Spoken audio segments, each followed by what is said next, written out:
మహిళలు ఆర్థిక అభివృద్ధి ప్రభుత్వ లక్ష్యమని మంత్రి శ్రీధరబాబు అన్నారు. జయశంకర్ భూపాలపల్లి జిల్లా కాటారం మండల కేంద్రంలో బిఎల్ఎన్ గార్డెన్స్ ఇందిరా మహిళా శక్తి చీరల పంపిణీ కార్యక్రమం చేపట్టారు.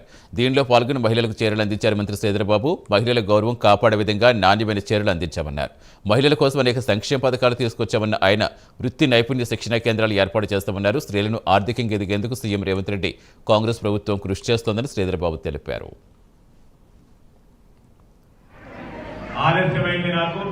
ఇట్లాంటిదే నేను ఇన్ఛార్జ్ జిల్లాలో ఉన్న రంగారెడ్ల భూపాలపల్లిలా ఇప్పుడు మన నియోజకవర్గంలో మనం చీరల పంపిణీ కార్యక్రమంలో పాల్గొనేది ఉంది కనుక ఆలస్యమైనందుకు మీరు అందరూ మన్నించారు.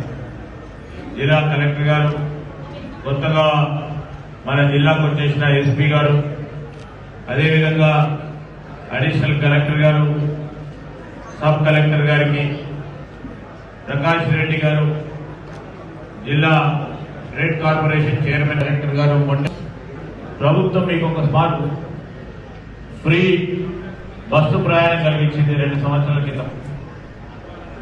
200 యూనిట్ల కరెంటు ఫ్రీ ఇచ్చే కార్యక్రమంలో మనం మొదలు పెడతా ఉన్న ఇంద్రమ్మ ఇళ్ల యాజమాన్యం అంతా కూడా మహిళల పేరు మీదనే చేయాలని మన ప్రభుత్వం ముఖ్యమంత్రి గారు, అదేవిధంగా మన ప్రభుత్వ యంత్రాంగం అంతా కూడా ఈరోజు మహిళల సాధికారత విషయంలో ప్రయత్నం చేస్తూ ఉన్నాం. ఏమా